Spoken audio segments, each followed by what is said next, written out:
नमस्कार, जय शिवराय, जय शंभूराजे। आज मी तुम्हाला एका अशा ऐतिहासिक ठिकाणी घेऊन निघालेलो आहे। त्या ठिकाणी 16व्या शतकामध्ये दोन शूरवीरांची भेट झाली आणि त्या ठिकाणाचं नाव इतिहासामध्ये कोरलं गेलं। जेव्हा छत्रपती शिवाजी महाराज पन्हाळगडाच्या वेढ्यातून मुक्त होऊन विशाळगडाच्या दिशेने जात असतात तेव्हा राजांच्या मागे सिद्धी जोहरचे सैनिक लागतात। राजे आपल्या मावळ्यांसोबत पांढरे पाणी या गावाजवळ आल्यानंतर घनदाट जंगलामध्ये प्रवेश करतात आणि जंगलाच्या मधोमध गेल्यानंतर बाजी प्रभू देशपांडे राजांना म्हणतात, राज थोड्याच वेळात सिद्धी जोहरचे सैनिक आपल्याजवळ पोहोचतील, त्यामुळे तुम्ही थोडे सैनिक घेऊन विशाळगडाच्या दिशेने निघा। मी बाकीचे सैनिक घेऊन घोडखिंडीमध्ये जातो आणि सिद्धी जोहरच्या सैनिकांची लढाई लढून त्यांना थांबवून ठेवतो। पण राजे आपल्या शूरवीर मावळ्यांना मृत्यूच्या दारात सोडून जायला तयार नसतात। तेव्हा बाजी प्रभू देशपांडे म्हणतात, लाख गेले तरी चालतील पण लाखांचा पोशिंदा जिवंत राहिला पाहिजे। आणि शेवटी बाजी प्रभू देशपांडे यांच्या जिद्दीपुढे राजांना थोडे सैनिक घेऊन विशाळगडाच्या दिशेने जावं लागतं। राजे आपल्या मावळ्यांना आणि बाजी प्रभू देशपांडेंना सोडून जात असतात तेव्हा त्यांना कसं वाटले असेल, त्यांच्या मनावर किती अवघड परिस्थिती आली असेल, हे सर्व अनुभव करून घेण्यासाठी आज आपण त्या ऐतिहासिक ठिकाणी जायचं आहे।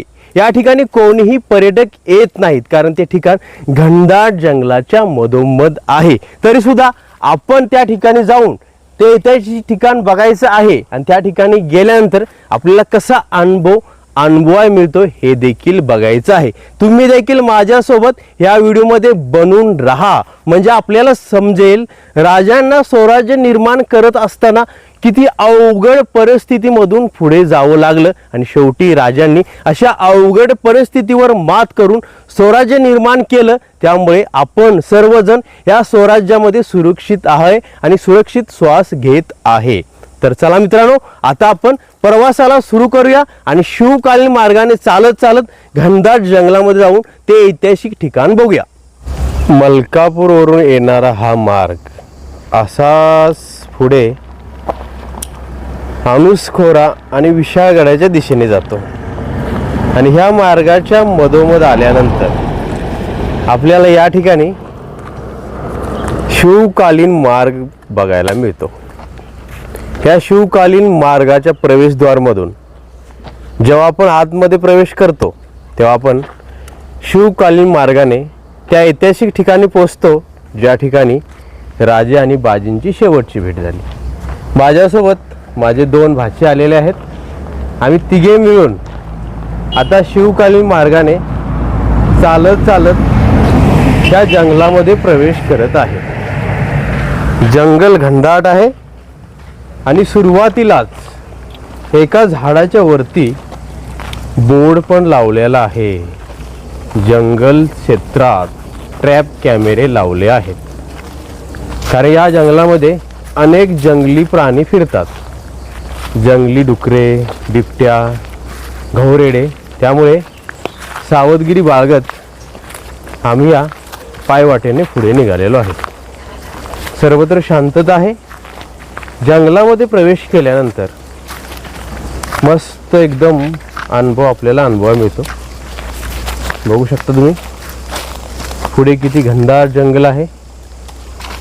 मधमाशा या जंगलामध्ये भरपूर आहेत, त्यांचा आवाज देखील येत आहे। आता आम्ही या जंगलामधून चालत पुढे जाऊन त्या जंगलाचा अनुभव कसा येतोय हे देखील तुम्हाला दाखवणार आहे। आणि शिवकालीन मार्गाने राजे चालत कसे पुढे गेले असतील आणि या घनदाट जंगलामध्ये किती अडचण असेल हे देखील बघण्यासारखे आहे। बघा, तर खरी अडचण तुम्हाला पुढे दिसत असेल। पुढे गेल्यानंतर आपल्याला आणखी घनदाट जंगलाचा अनुभव होणार आहे आणि त्या झुडपांचा पण अनुभव होणार आहे कारण पुढे गेल्यानंतर अनेक झुडपे आपल्याला बघायला मिळणार आहेत। बघा त्या ठिकाणी हा मार्ग कसा आहे बघा। आम्ही सर्वप्रथम त्या जंगलामध्ये घुसलो आणि सर्व प्रदेश निरीक्षण केला, कुठे जंगली प्राणी आहेत का नाही हे देखील बघितलं। त्यानंतर बाहेर जाऊन पुन्हा त्या पायवाटेने जंगलामध्ये प्रवेश केला. कारण जंगली प्राणी अचानक समोर आले तर आपण पळू शकत नाही. त्यामुळे आम्ही सर्व प्रदेश निरीक्षण करून पुन्हा व्हिडिओ बनवत आतमध्ये यायला लागलो. आणि आता एप्रिल महिना चालू असल्यामुळे या जंगलामध्ये जंगली रानमेवा देखील आपल्याला खायला मिळू शकतो. त्यामध्ये तोरणे, जांभळ, करवांदे. आता बघूया आपल्याला काय खायला मिळतंय ते. बघू शकता तुम्ही त्या पायवाटेने म्हणजे शिवकालीन मार्गाने पुढे जात असताना या ठिकाणी भरपूर दगड पण आहेत वाटेमध्ये. आणि तुम्ही कधी आला तर एकटे येऊ नका, कारण या जंगलामध्ये एकटे येण्यासारखे नाही.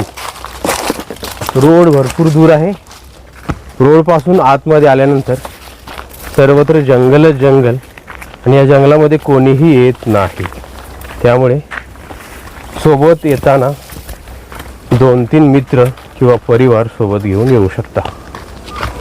बघा मित्रांनो, आम्ही चालत भरपूर आतमध्ये आलेलो आहे आणि या ठिकाणी आल्यानंतर आम्हाला करवांद्याची झुडपे देखील बघायला मिळालेले आहेत. बघा, हे करवांद्याचे झाड आहे, पण करवांदे कच्ची आहेत. तुम्हाला दाखवतो. या ठिकाणी करवांदे आहेत पण कच्चे आहेत. आता पिकलेली करवांदे आपल्याला कुठे बघायला मिळतात हे देखील बघायला मिळू शकते. बघा, त्या ठिकाणी हा शिवकालीन मार्ग छत्रपती शिवाजी महाराजांच्या काळामध्ये बनवला होता. त्याच्या निशाणी आपल्याला या ठिकाणी बघायला मिळतात. दगडाने हा मार्ग बनवलेला आहे. आम्ही चालत या जंगलाच्या मधोमध आलेलो आहे आणि त्या ऐतिहासिक ठिकाणी पोहोचण्यासाठी आम्हाला आता अजून काही प्रवास करावा लागेल. आणि जंगलाच्या मधोमध आल्यानंतर या ठिकाणी थोडा मोकळा प्रदेश आहे.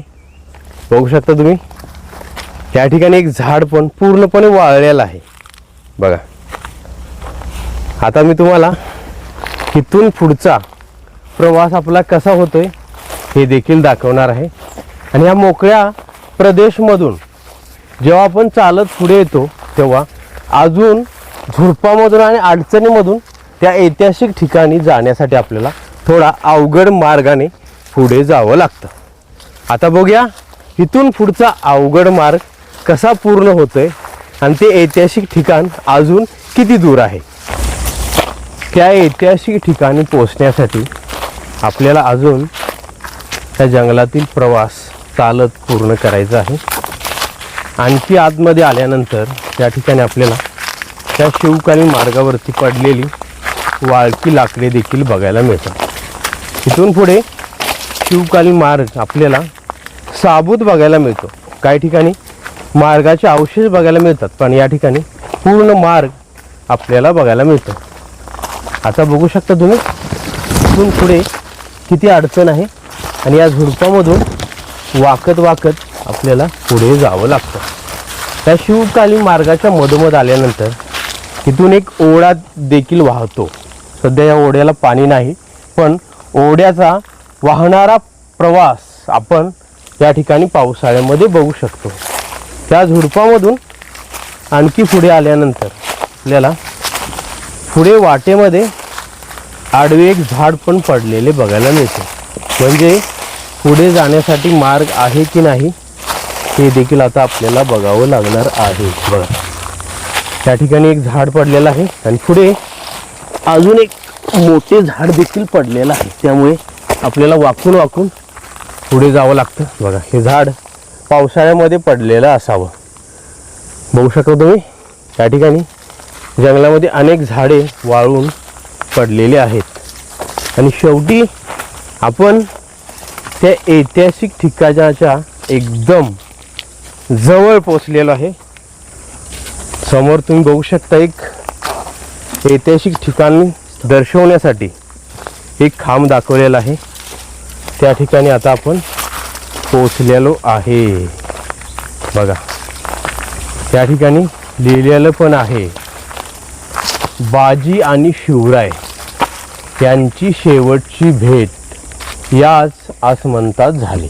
म्हणजे याच ठिकाणी राजे आणि बाजी यांची शेवटची भेट झाली आणि इथून पुढे गेल्यानंतर दोन मार्ग फुटतात. एक मार्ग विशाळगडाच्या दिशेने जातो आणि एक मार्ग घोडखिंडीच्या दिशेने जातो. घोडखिंड म्हणजे आता त्या खिंडीला पावनखिंड असे म्हटले जाते.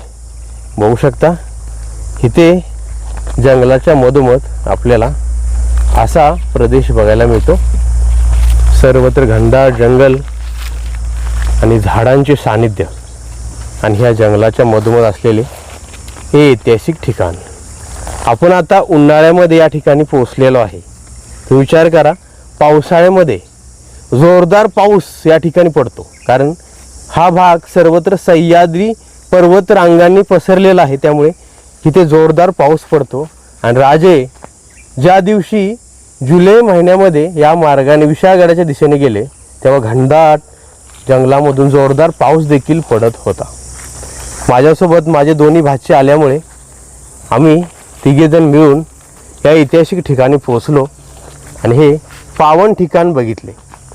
आणि या ठिकाणी आल्यानंतर एक वेगळाच अनुभव आपल्याला अनुभवायला मिळतो. मित्रांनो, आपण चालत चालत घनदाट जंगलामधून झुडपामधून जंगलाच्या मधोमध आलो आणि ऐतिहासिक ठिकाण बघितलं. पण या ठिकाणी आल्यानंतर 16व्या शतकामध्ये जे घडलं त्याचा विचार केल्यानंतर अंगावर काटा येतो. आपल्या मावळ्यांना, शूरवीर बाजीप्रभू देशपांड्यांना सोडून जात असताना महाराजांना काय वाटलं असेल याचा अनुभव आपल्याला या ठिकाणी आल्यानंतर अनुभवायला मिळतो. अशा अवघड परिस्थितीमधून राजांनी पुढे जाऊन हे स्वराज्य बनवून ठेवलं.